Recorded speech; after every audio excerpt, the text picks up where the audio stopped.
Bismillahirrahmanirrahim.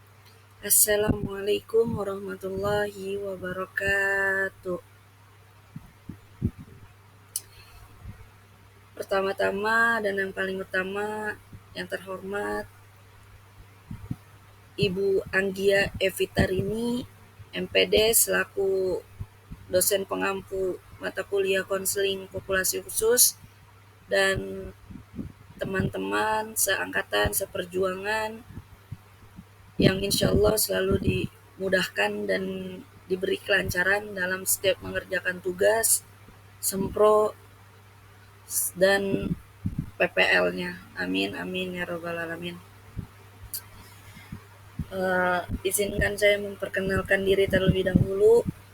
Saya Devitri Aryani dengan NPM 2020 015 00028 yang akan mempresentasikan hasil observasi saya yang bertemakan anak berkebutuhan khusus atau slow learner.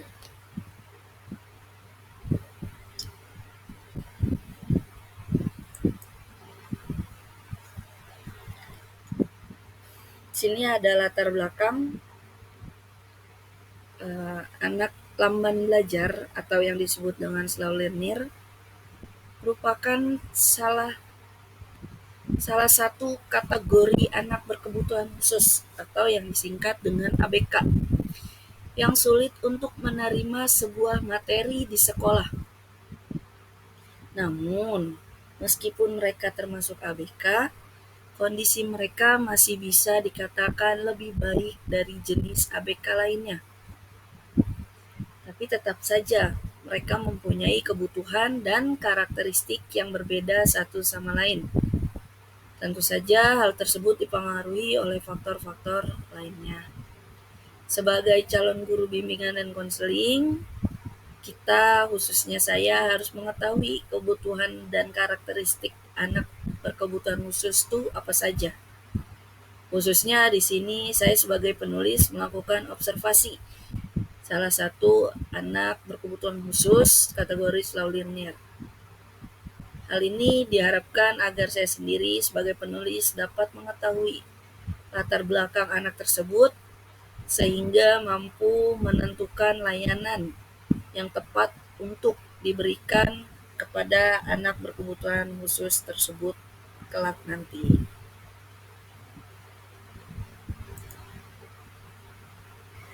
Nah, berikut deskripsi karakteristik klien.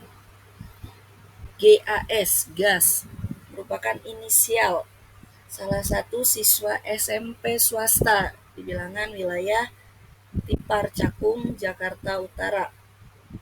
GAS ini berjenis kelamin laki-laki yang didiagnosa sebagai anak berkebutuhan khusus yang berusia 13 tahun. GAS merupakan siswa yang aktif di sekolah, senang bermain, dan mencari perhatian di sekitarnya. Berdasarkan pengamatan yang telah dilakukan, maka karakteristik GAS sebagai ABK level 4 slow learner yaitu yang pertama, GAS memiliki fisik yang normal. Yang kedua, GAS kurang konsentrasi. Yang ketiga, kurang berpikir abstrak. Yang keempat, tidak dapat berhitung dengan baik dan semestinya. Yang kelima, tidak dapat bersosialisasi dengan baik. Yang keenam, ketidakdewasaan emosi. Jadi GAS ini emosinya itu masih tidak terkontrol. Apapun yang bisa membuat dia marah, dia bisa emosi. Tapi emosi dia ini tidak dengan cara yang mengamuk, tidak. Dia hanya berbalik ke arah tembok, lalu setelah itu dia nangis sekencang-kencangnya di tembok tersebut. Bahkan bisa sampai memukuli tembok tersebut. Dan yang terakhir itu 7, tidak mempunyai inisiatif. Selanjutnya, permasalahan yang sering muncul. Nah, ini di slide sebelumnya sudah saya spill. Dalam hal pelajaran, ia masih kurang bisa, bahkan bisa disebut dengan lamban. Untuk menerima pelajaran tersebut, GAS hanya mau mengikuti pelajaran jika GAS dalam kondisi yang happy atau senang. Itu pun dengan guru yang mengajarnya, bukan pelajarannya, guru yang mengajarnya. Jadi jika guru tersebut membuat dia happy, membuat dia senang, dia akan nurut dengan guru tersebut. Tetapi tetap saja materi yang disampaikan oleh guru tersebut yang dia senangin itu dia nggak nyampe ke otak anak GAS ini gitu. Jadi dia hanya mengikuti arahan dari guru tersebut, tetapi dia tidak bisa menulis atau menjawab soal dari guru tersebut gitu. Di sekolah ia tidak mendapatkan pembulian, tapi keisengan yang dilakukan oleh GAS membuat teman sekelasnya kesel kadang, bahkan sampai membuat temannya pun marah. Tuh, jadi ada satu kondisi, satu cerita di mana GAS ini pertama cuma dicolek sama temennya. Terus setelah dicolek sama temennya, si temannya ini ngebalik colek ke si GAS. Habis itu apa yang dilakukan GAS?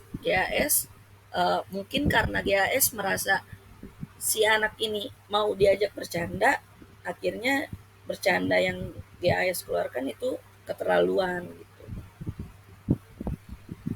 Jadinya temennya rada kesel sehingga temennya marah dan melapor hal tersebut ke guru wali kelasnya.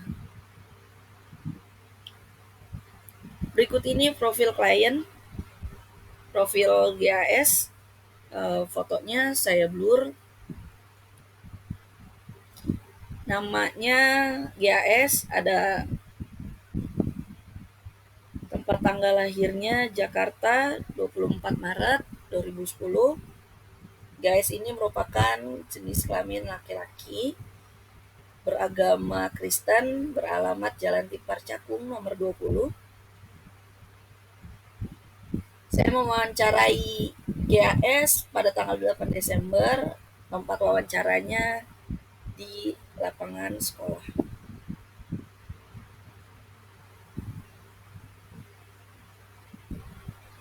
Nih, berikut ini merupakan analisis kebutuhan klien atau kebutuhan GAS. Yang pertama,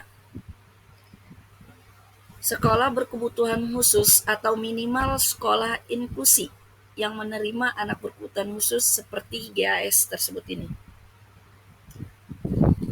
Yang kedua, shadow teacher, itu guru pendamping khusus ketika di sekolah untuk menentukan atau menuntun si GAS ini belajar dan menerima materi dari guru. Yang ketiga, rancangan belajar yang mudah dimengerti dan melibatkan semua indera, kayak menggambar, menonton, mendengar, membuat benda, seperti itu. Yang keempat, tidak memulai pelajaran sebelum anak siap belajar. Kadang ada guru itu yang tiba-tiba masuk kelas, Assalamualaikum, habis itu berdoa, setelah itu guru tersebut tidak mempertanyakan kepada anak apakah sudah siap belajar, dan guru tersebut langsung memberikan materi atau memberikan tugas kepada anak tersebut, yang membuat anak seperti model GAS ini stres gitu.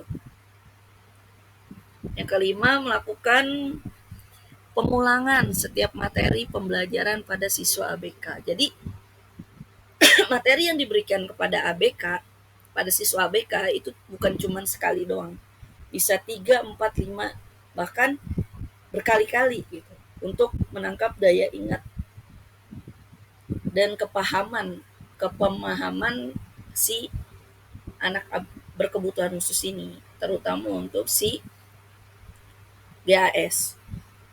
Yang keenam, menciptakan hubungan baik antara guru dan orang tua. Harus memiliki komunikasi antara guru dan orang tua agar tidak miskomunikasi apa yang dilakukan GAS di rumah dan apa yang dilakukan GAS di sekolah. Selanjutnya, potensi klien. GAS ini memiliki potensi itu lumayan baik dibanding anak berkebutuhan khusus lainnya yang ada di sekolah SMP tersebut ya. Daya ingat yang dimiliki oleh GAS cukup baik jika itu bukan pelajaran. GAS juga memiliki rasa sosial yang sangat baik. Ketika ada temannya yang membutuhkan sesuatu, ia langsung memberi. GAS juga tidak pernah mau jika ada temannya yang dihukum di kelas karena iseng terhadap dia. GAS selalu membela dan memperdulikan teman-temannya, serta selalu menjaga amanah dengan baik. Mau cerita sedikit, di suatu kejadian, si GAS ini disuruh oleh teman-temannya untuk ke kantin di SMP tersebut. Tetapi jam tersebut bukan jam pelajaran, jadi tidak diperbolehkan untuk anak pergi ke kantin. Dan sekolah memberikan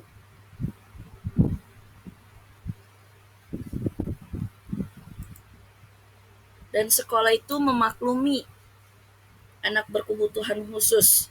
Jadi selalu memperbolehkan anak berkebutuhan khusus itu untuk keluar sana, keluar sini, lari sana, lari sini. Yang penting setelah itu dia mau untuk belajar gitu. Pas saat itu anak berkebutuhan khusus ini, si GAS ini disuruh oleh temannya untuk pergi ke kantin membeli cemilan. Datanglah guru piket. Kamu ngapain? Katanya. Kata si guru piket ini. Ini bu, saya mau jajan ini gitu. Buat siapa? Ternyata si GAS ini jujur. Buat ini bu. Diambillah makanan si GAS ini jajan. Setelah itu makanan diambil, ditunggu sampai istirahat. Habis itu si GAS karena merasa bersalah dan gak enak dengan temannya mungkin, akhirnya si GAS ke ruang guru dan memohon-mohon untuk makanannya segera diambil dan tidak menghukum temannya yang menyuruh dia. Dia bilang, mohon bu, kembalikan jajanan teman saya gitu. Saya yang mau, jangan hukum teman saya. GAS bilang seperti itu. Itu cerita tadi. Terus kendala apa yang dihadapi saat wawancara? Kendalanya ini ada beberapa. Yang pertama, orang tua GAS itu sulit untuk ditemui karena kedua orang tuanya sama-sama masing-masing sibuk bekerja. Yang kedua, saat wawancara atau berbicara dengan GAS harus bisa membuat moodnya baik. Saya sampai ikut lari-larian gitu. Harus bermain dulu dengan dia. Yang ketiga, tidak mempunyai banyak dokumentasi saya dengan GAS, karena GAS ini tidak suka untuk difoto. Nah, berikut ini layanan BK yang tepat menurut saya. Yang pertama itu ada layanan